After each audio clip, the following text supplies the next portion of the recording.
కేవలం 70 రూపాయల కోసము కేవలం 70 రూపాయల కోసము కేవలం 70 రూపాయల కోసము కేవలం 70 రూపాయల కోసము ఈయన వ్యాపారం చేసి 70 రూపాయలు ఇవ్వకపోగా కొట్టి మరి నేను ఫలానా పార్టీ కార్యకర్తని లీడర్ని ఎవరు చెప్పుకుంటా చెప్పుకోపో అని ఏదైనా. నమస్తే అండి.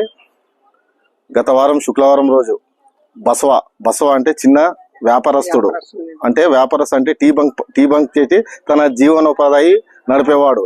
ఈయనకి ఒక 2 రోజుల కింద ఆయన పేరేల నారాయణ అనే వ్యక్తి ఆయనపై దాడి చేసినాడు.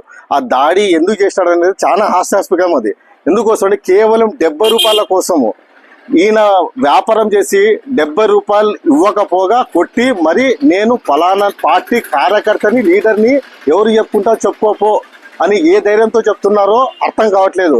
దీని మీద పోలీసుల వైఖరి ఎలాగుందంటే పోయి కేసు పెట్టడానికి పోతే కేసు తీసుకోలేదు. ఇక్కడ పోలీస్ వ్యవస్థ ఎవరి మీద పనిచేస్తుందో అర్థం కావట్లేదు. నాయకుల కోసం పనిచేస్తున్నారా లేకపోతే ప్రజల కోసం పనిచేస్తున్నారా? పోలీస్ వ్యవస్థ ఉంటుంది ప్రజల కోసం పనిచేయడానికి ఉంది, కానీ నాయకులు ఫోన్ చేస్తే కానీ కేసులు తీసుకోవట్లేదు. దీని మీద ఎస్పీ గారు డిఎస్పీ గారు మీరు ఇలాంటి సంఘటనలు మళ్ళీ ఆదోనిలో మరి జరగకున్నట్ల మీరు దీని మీద చర్య తీసుకోవాలి. ఎవరైతే దాడి తీసుకున్నారో ఆయన ఈరన్న అనే వ్యక్తి మీద కంపల్సరీ కేసు పెట్టి బుక్ చేసి మరి ఇలాంటి సంఘటనలు ఎవరు చేయకోకున్నట్ల వాళ్ళ మీద యాక్షన్ తీసుకోవాలి.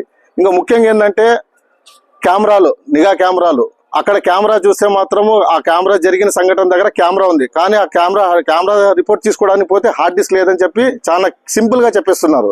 దీని మీదే తీరు ఎలాగని అర్థమైపోతుంది.